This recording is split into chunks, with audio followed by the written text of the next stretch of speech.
Welcome to the Answers Yes podcast, where we interview some of the most interesting people that have said yes to opportunities in their life. We hope that through these stories, you can learn to create your own destiny by saying yes along the way. Join us as we explore the new series covering topics such as passion, integrity, and hard work. I'm your host, Jim Riley, and I hope you enjoy these interviews as much as I do. I believe that everyone has an important message worth hearing. Hello and welcome to the Answers Yes podcast. Thank you for tuning in.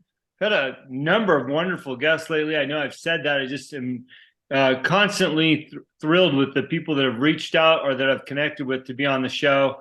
And hopefully you're equally satisfied with what we're putting out and great content. We had Dr. McKay talking about, the science of the brain and meditation and all kinds of others in between.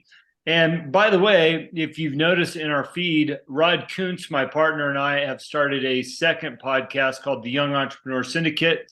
It's an extension of what we're doing in terms of teaching people how to be better entrepreneurs or new entrepreneurs, as well as helping people be intrapreneurs. And that's if you're working for a company and you've got an entrepreneurial spirit. So we'd love to hear from you there. Today, I've got a Kalispell local on the phone, and I've got Morrie Shechtman here. I would say good morning, but our day's well underway, isn't it, Morrie? Yeah, we're well underway. Yes, glad to be here. Well, I appreciate you and I appreciate your time. And I know you've got a compelling background, and I can talk about it, but it's going to sound better coming from you. So maybe you can give us a little history and what your career looked like, and then we'll talk about what's going on present day. Sure. Okay. Well, I have had a number of careers, much of what I and I started out being, of all things, a college teacher at about 25 or 26 after some grad school at the University of Chicago. And I went to a small private school, Drake University in Des Moines, Iowa. And I loved teaching, but really grew to hate the university. And what I really found I disliked most was the lack of any accountability whatsoever for teaching. If there was any accountability, it was for publishing, but certainly not for teaching. So one thing I tell young people at this point and their families, don't be seduced by the reputation of higher education. All that means is there are people on the faculty who have published awfully boring publications. But if they hit a certain amount of publications, then they'll get their tenure. But besides that, there's no accountability. So I thought, what else am I going to do? Well, in the middle of that, my first marriage was imploding. Got into some therapy for myself, and I thought, hey, this is interesting stuff, and I may want to do this. So I went back to graduate school. I was on the faculty of one university as I was a student at another, got a credential for psychotherapy, found it fascinating, built a very successful private practice.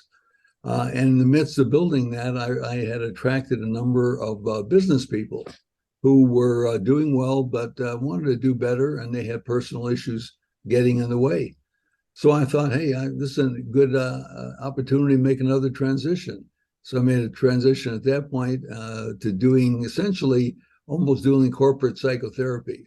And I worked with the people who led organizations by and large and wanted some help on the personal side. So after a while, it became clear that there was no difference between who these people were personally and who they were like professionally. And that's a very artificial split that I still see a lot of business people trying to maintain. Is, my personal life's one thing, my professional life's another thing. I don't want those to mix. And I say that's utter nonsense. You're the same person at home as you are at work.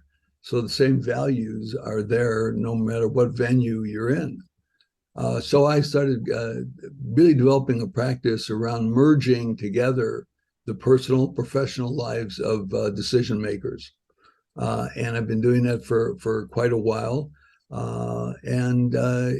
It's been fascinating. I've learned a whole lot, and I've learned that business kind of operates at 50% of effectiveness because the leaders always bring in people that hold them back. And then they bitch and moan about how these people don't deliver.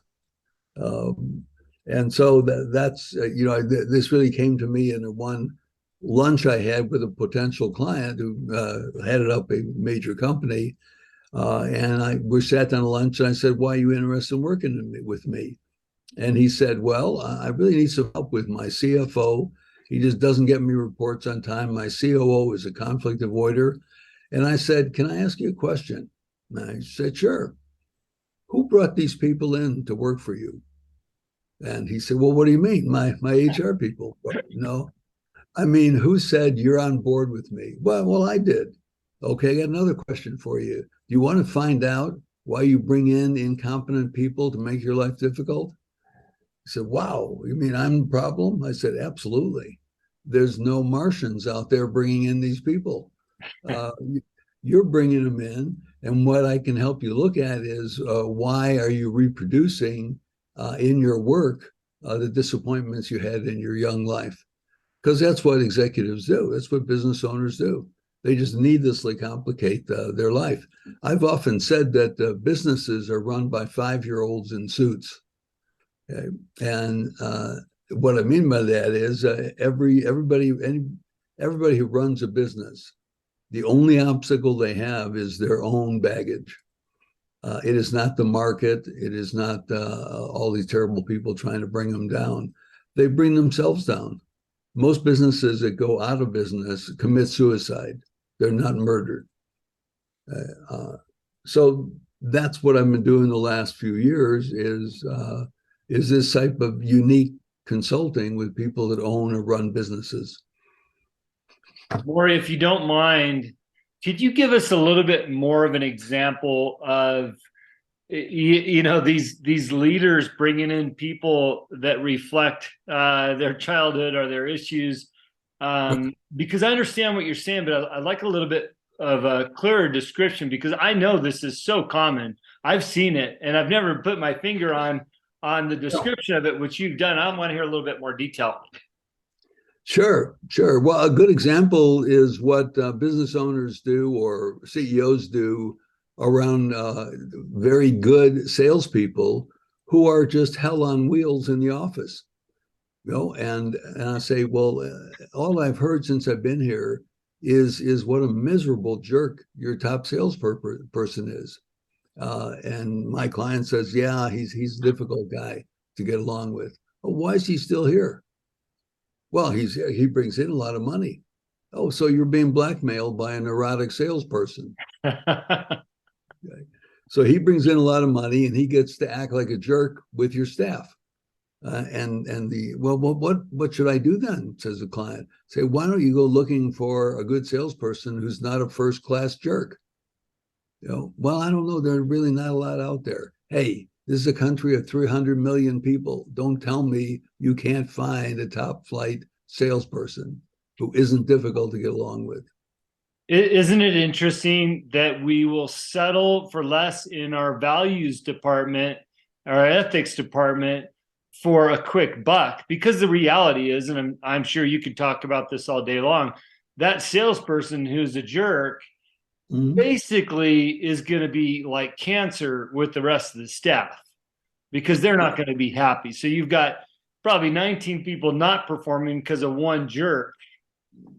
Exactly. Yeah, nothing brings down the morale of an organization than a difficult person who's not being dealt with.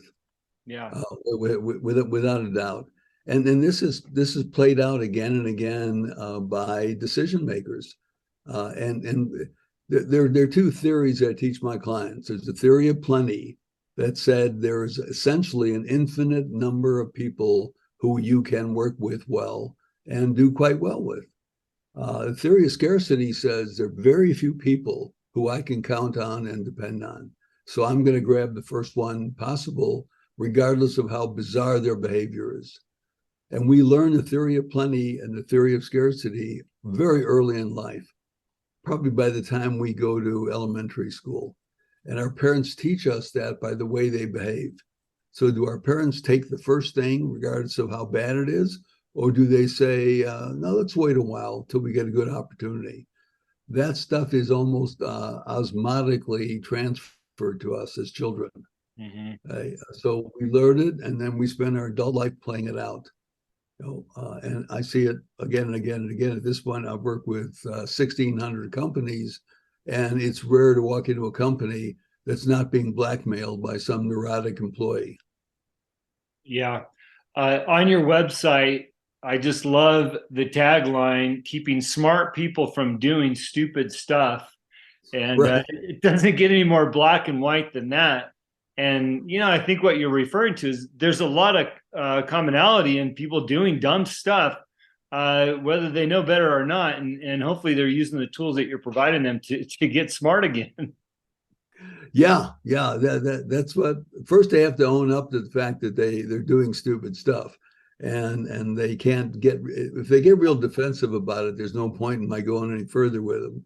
But most people I work with, most decision makers say, yeah, I guess that was a stupid thing to do. Then fine, let's find out why you're doing that. All our behavior is intentional. It's not necessarily conscious, but there's an intention to every single behavior we take. Now, that intention may be pretty screwy, as it is with some business owners I've dealt with. So their intention, give you another example. I work with a fellow who essentially developed the software that drives the call center industry in the US. A very, very brilliant guy. Over a weekend, well, let me put that aside for a minute. What he would do with his staff is his direct reports have a meeting with him, and he gave them each an assignment to do. So he'd say, "Okay, Jim, give me your assignment." Jim would talk for 3 or 4 minutes, and my client would cut him off. No, that's not exactly what I wanted. Go back and do it over again. Now, Sally, where's your report? Go around the room pissing people off. Okay. And then he'd call, we'd say, the meeting's over, go do your thing. We'd go back to his office. I sat in on the meetings. We go back to his office, and I would say, Leo, why do you act the way you do? He said, well, what do you mean? I'm fine. I just don't understand why my staff won't come into my office and talk with me. I said, well, you don't understand why? They don't come in and talk to you because you're such a jerk. Okay. And you make their lives miserable. You want them to come in and have a nice conversation with you? No. Why was he alienating people? Because he grew up with a very angry father, kicked him out of the house at 14 years old. He lived on the street for 2 or 3 years, got enough money to buy a beat up old car, and started selling radio time around the country. He then came into the software business via call centers. One of the few jobs he could get was being someone at a call center, and then developed this into a unbelievable amount of money. He became almost a billionaire over a weekend. Mm. And he had no way of handling that whatsoever, because his whole background was to learn to do it yourself. Because he kicked out of his house, he roamed the streets. He really talked about the school of hard knocks. And so what he learned was you better survive on your own, because no one's going to help you. And he acted that out in his business by pissing off all the people around him. So then he could say, man, if I don't get it done, it won't get done, because these people around me just are incompetent. They don't get it. And it was ridiculous. Of course they got it. They didn't want to perform because they knew they'd get their head kicked in some way or some other way. So those are the kind of things that I deal with all the time with my clients. And that's where I transition them from being smart to stop doing stupid stuff, because I show them what the role is of stupid stuff. Most people think that somehow they did something idiotic because someone descended from the heavens and forced them to do it. I say you do idiotic stuff for a purpose. Every behavior is purposeful. It's not necessarily conscious, and that's a principle that I try to get across to my clients. It's interesting, as a leader and a previous owner of a pretty good sized company, oftentimes we associate financial success with being smart and doing all the right things. But to your point, sometimes those could be the best times to learn what you're doing wrong to become even better. And you might have even more success, or your team might appreciate you a little bit more. And I think we need to put our egos aside sometimes and listen to an outside opinion about how we're running our companies. Yeah, absolutely. Yeah. Yeah, I have a saying, and the saying is that you understand that the difference between a healthy, growing company and a failing company, struggling company, is that the healthy company knows it's screwed up. Yeah. That's the only difference. The struggling companies have no idea why they're floundering around. You know, so I tell people, if you find a perfect company, I'll give you a trophy. There There is no such thing. All companies have crazy behavior. The Yeah. only issue is, do they want to deal with it? Or do they want to make it someone else's problem? No. And my clients are the kind of client you talked about. They're doing okay. Maybe they're doing good. They want to really excel. And I can help them really excel, but we got to get out of the way the junk they put in their own path. Mm-hmm. Right? Once we do that, they can take off. And that's what happens. My clients really have enormous changes in a positive direction when people start taking responsibility for their choices and their behavior. Yeah. Yeah. What are you seeing post COVID with companies and directional behavior and leadership? Have they lost confidence in what they're doing? Are you working more because they need the help, or are you seeing people come out in a recovery mode and feeling pretty good about where they're heading? It's a good question. I see a few people who are coming out having recovered, but the real difference is the people who have done well through this craziness, this COVID nuttiness, are the people who had the courage to say, I'm not going to buy in to the societal neurosis that's going on around COVID. You want to work for me? You don't need those crazy masks because we all know they don't do any good. We don't need to keep distances of 6 feet. Who the hell ever came up with that? I don't know. But I'm going to run a business and take some risks. Is that what you want to do? If some employees say, no, you're putting me at risk, say you need to go work somewhere else. Okay. Because I'm not going to be buffaloed by these idiots putting out this stuff to scare the hell out of people. Mm-hmm. So what I see the difference in the COVID was the really courageous people are fine. They got through it. They took a hit without a doubt. And now they're moving along with people who are also risk takers. And that for me was the difference. If you believed anything out of Fauci's mouth and actually did it, you deserve the outcome.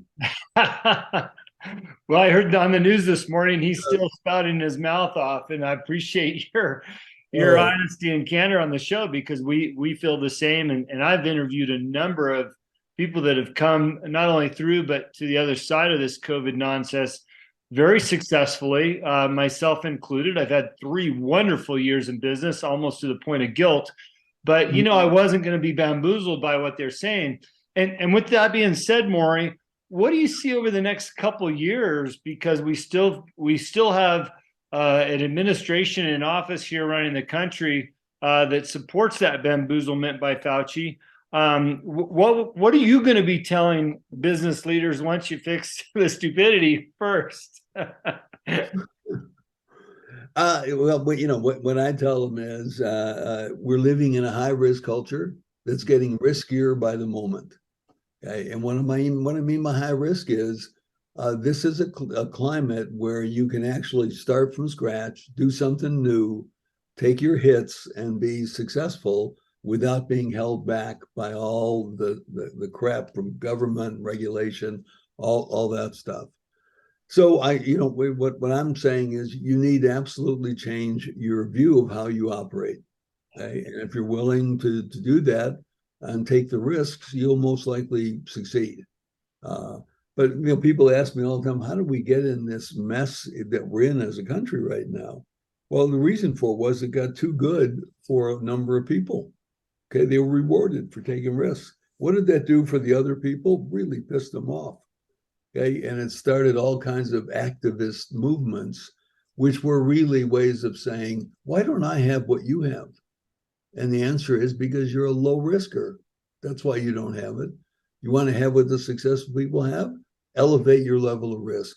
If you don't, shut up and stop whining, because you're getting just what you deserve.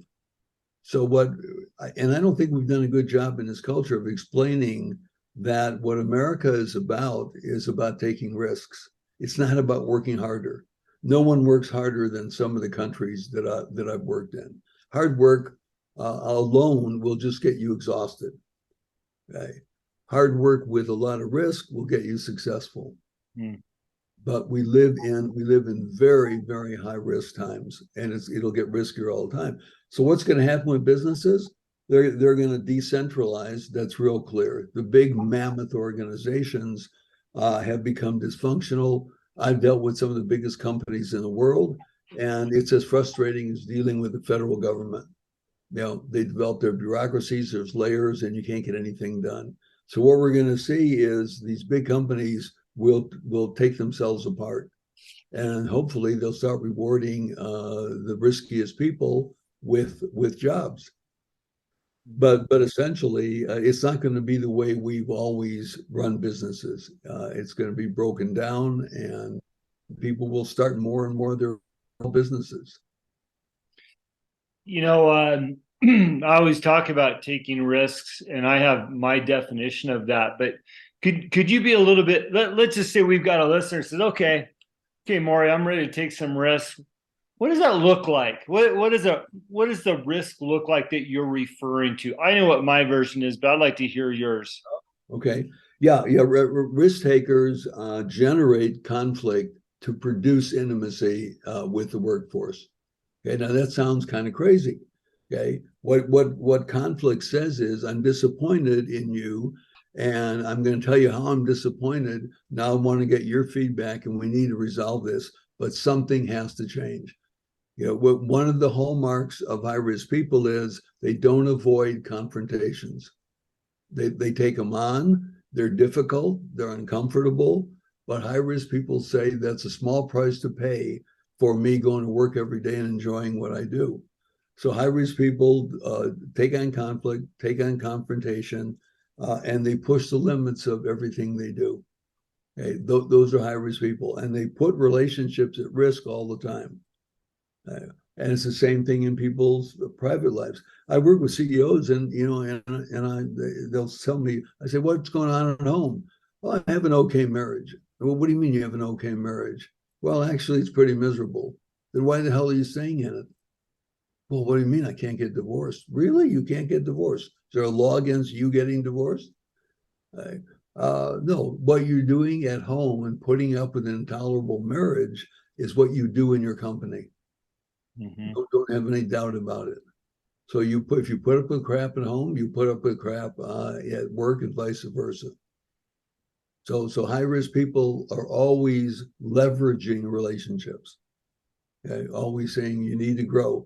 Very interesting. Gallup every year does a survey of marriage in America, and they take a huge symbol, almost hundreds of thousands of people. And they say, describe your marriage in one word. Really interesting. 70% of the sample describes their marriage as tolerable. And I'm thinking, what a sad commentary on where our society is at.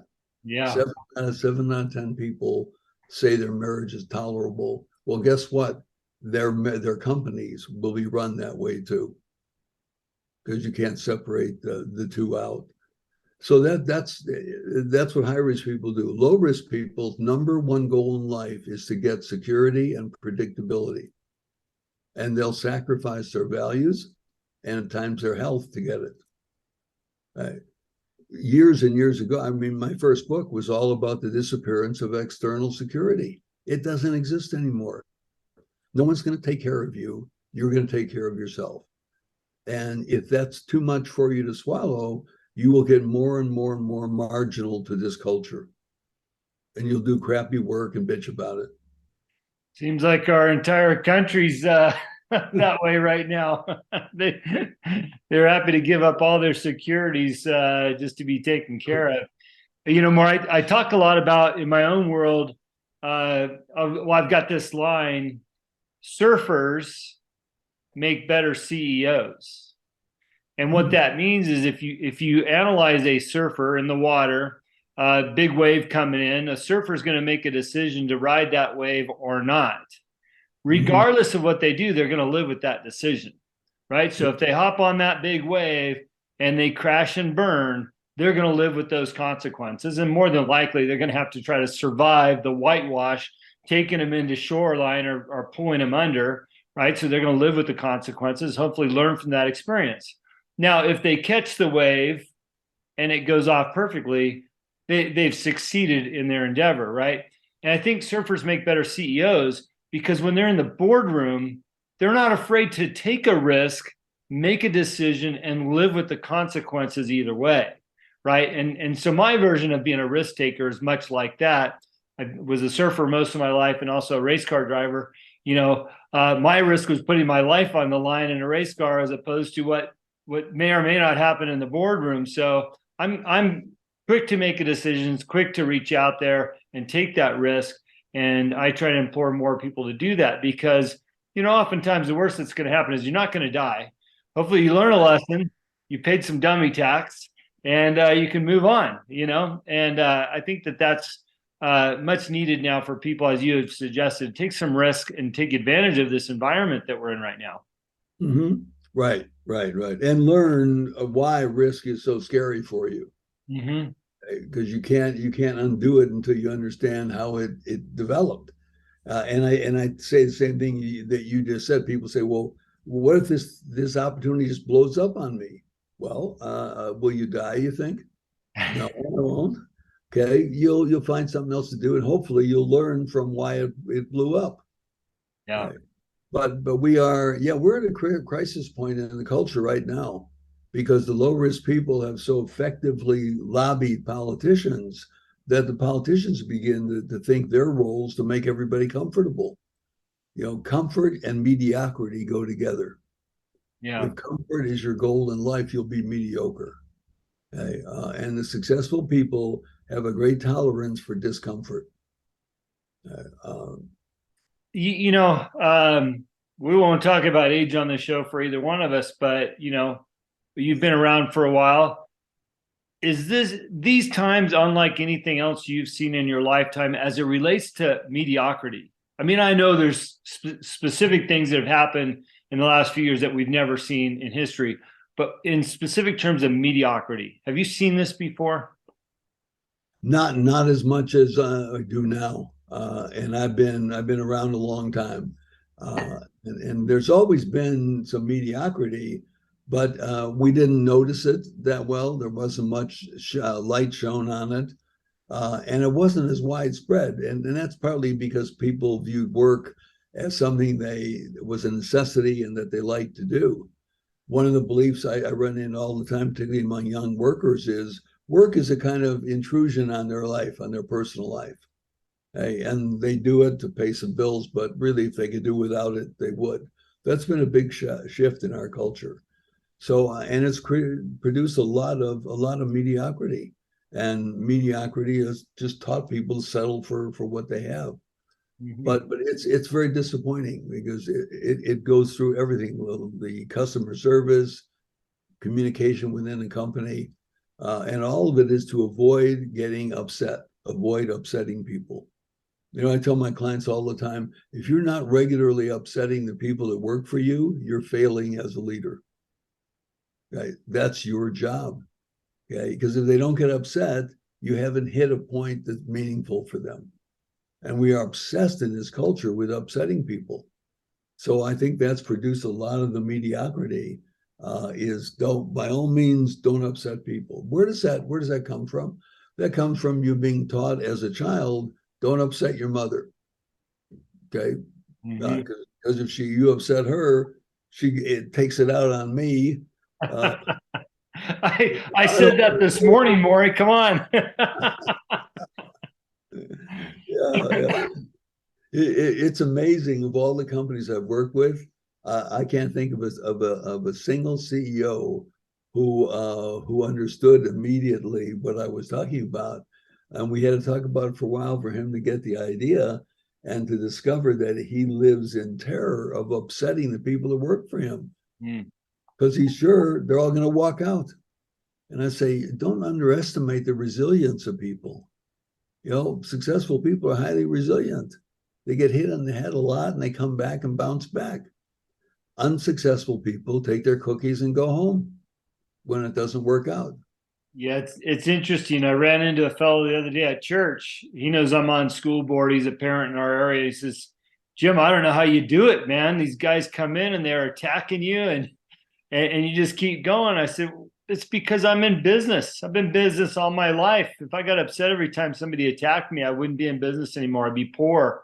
You know, I think to your point, people have become so soft and desire this comfort that they're baffled by the fact that some of us could conduct business, be upset, and move on and not be upset anymore. And they're literally like, oh, I thought you were mad at me.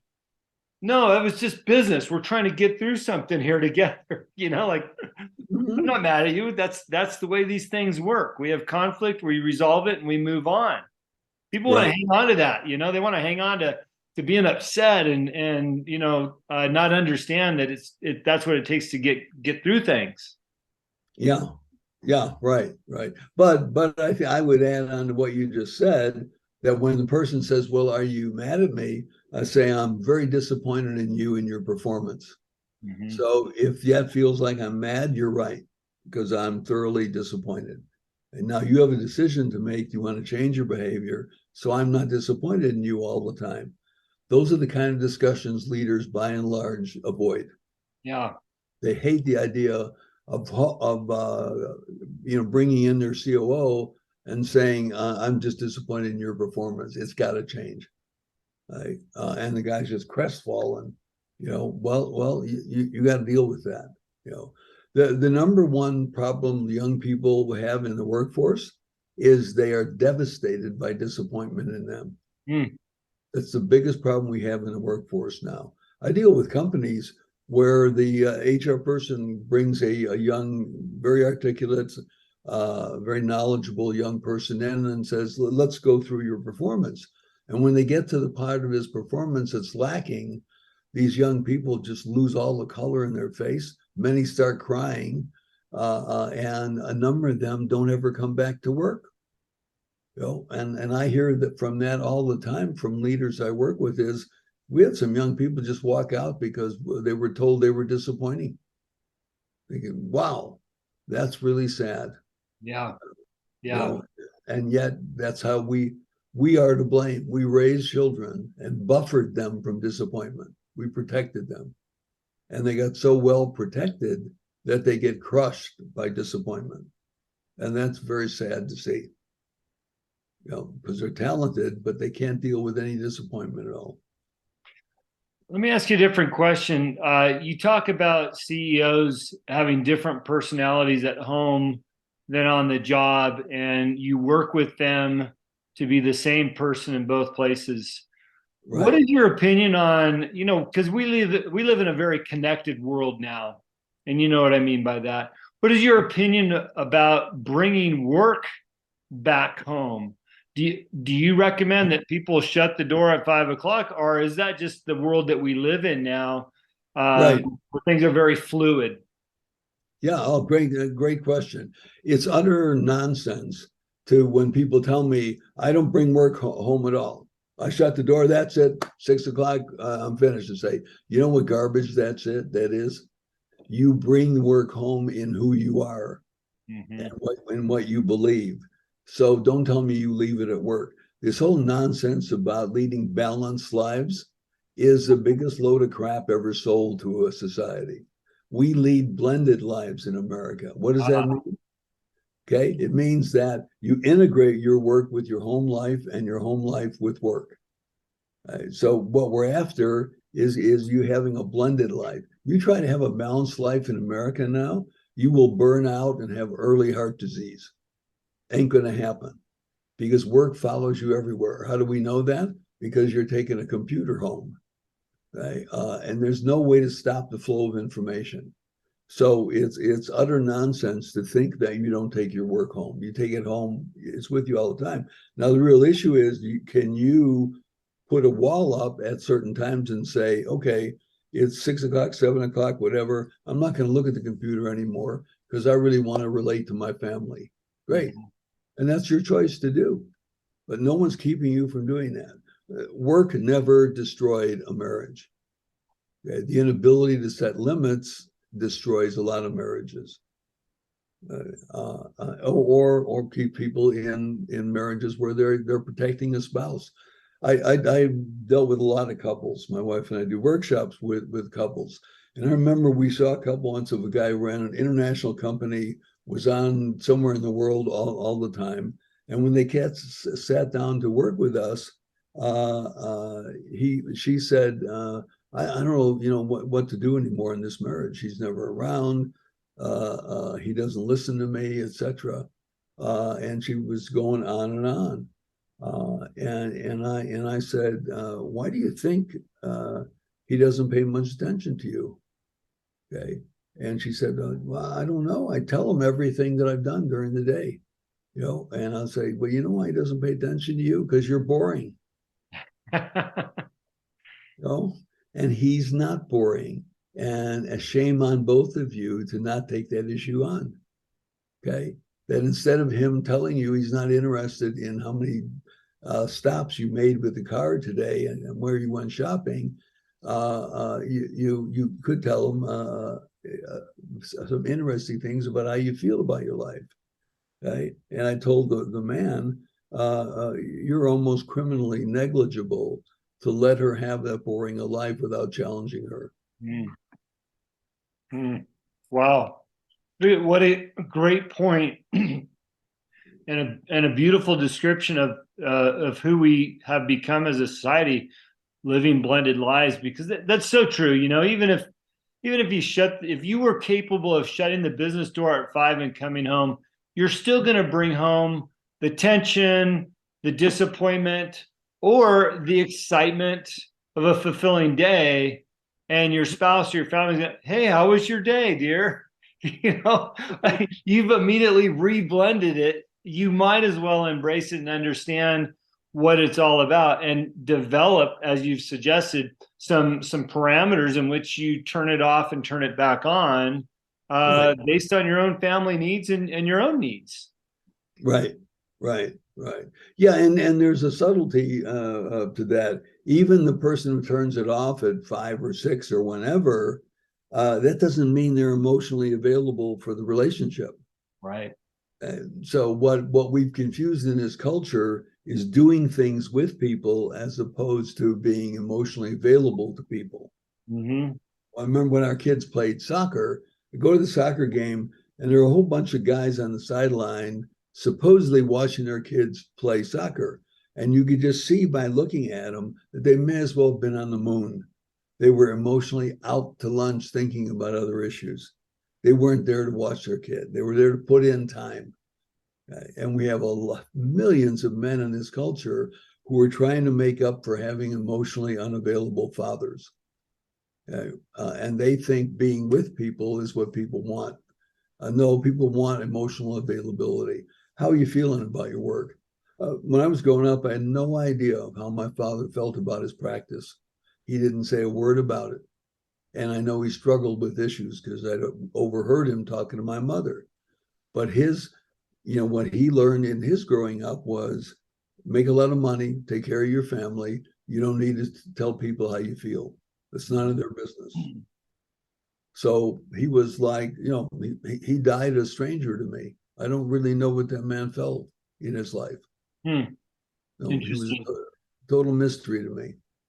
I'm going to go down a rabbit hole for a minute. We'll make this our last topic because I see we're already killed 40 minutes, and I'm so enjoyed talking to you so far. But you mentioned dads and men, and to be honest with you, Morrie, I've been fairly disappointed in dads and men as of late. and their lack and ability of playing the role of not only a father, but of a provider, a leader, somebody who's willing to go do the hard work. As you've suggested, people have gotten soft.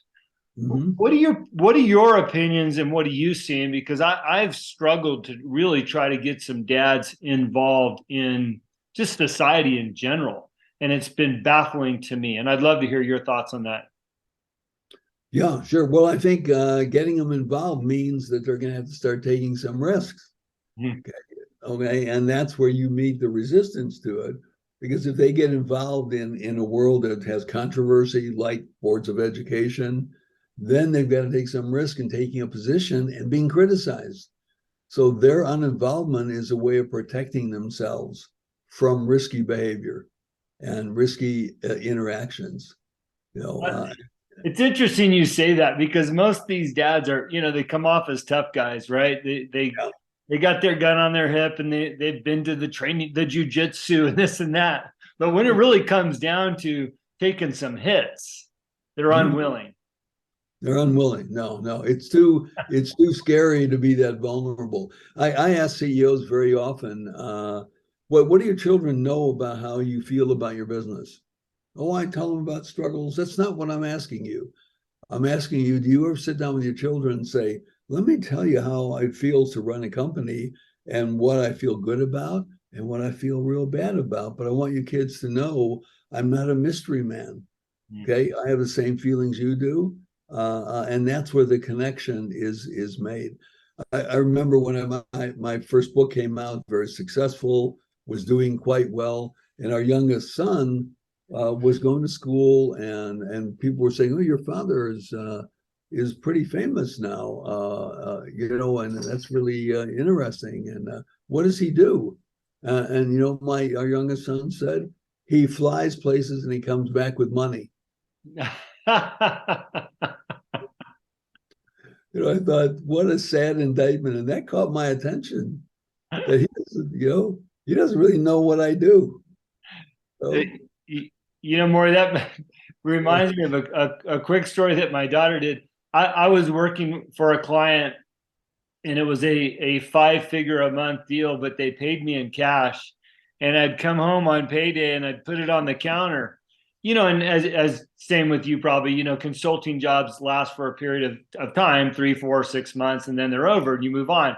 Well, when that job was over and I stopped putting the cash on the counter, my daughter says, "Daddy, are we out of money now? You're not bringing home that cash anymore." It was a great opportunity to explain to her how the yeah. mobile check deposits work and the bank and everything else. But I just, how innocent they are, right? you fly and bring back money. Yeah. Well, no real sense of what work is about for people as much as close as your father. Yeah. It's really unbelievable how little knowledge is, and our children just don't know how we feel about our lives, and that's what we were raised to be too. Yeah. Morrie, I could probably talk to you all day. You've got a beautiful website that has your blog, your services, your books, and this is the MorrieShechtman.com site. Your Fifth Wave Leadership book. Would love to have you come back if you're willing to, and we can talk about some other fun things. Sure. Be glad to. Yeah. Well, I'm just pleased to know you. I'm pleased to have you on our show. Also to know that there's some intellectuals here in Kalispell, Montana, and keep up what you're doing. And we'll wrap up the show there, because, like I said, I could probably talk to you for a couple more hours. Sure. Okay. I enjoyed it thoroughly. Yeah. I just had a question for you. Are you through with the taping? Yeah. Let me push stop and thank everybody for tuning in, and look forward to your comments. And if you enjoyed the show, please share it. We'd love to get the word out there and have more listeners, so that we can continue spreading our message and what we're doing. Thank you for listening to today's show. It is my pleasure and honor to interview all of the guests that have been on the Answer is Yes podcast. If you have enjoyed the show, please go on iTunes and subscribe, give a rating, or simply tell a friend about the show. We also believe in the message of our guests and the positive influence of their stories. As my own mentor and coach, David Meltzer, has taught me, spend some time every day thinking and writing about the things in your own life that you have more than enough of. You will find out how blessed we really are. Please visit my website, livelifedriven.com, for the latest updates about me and what I'm doing. Plus, I post a monthly blog about the many topics on this show. This podcast can also be found there.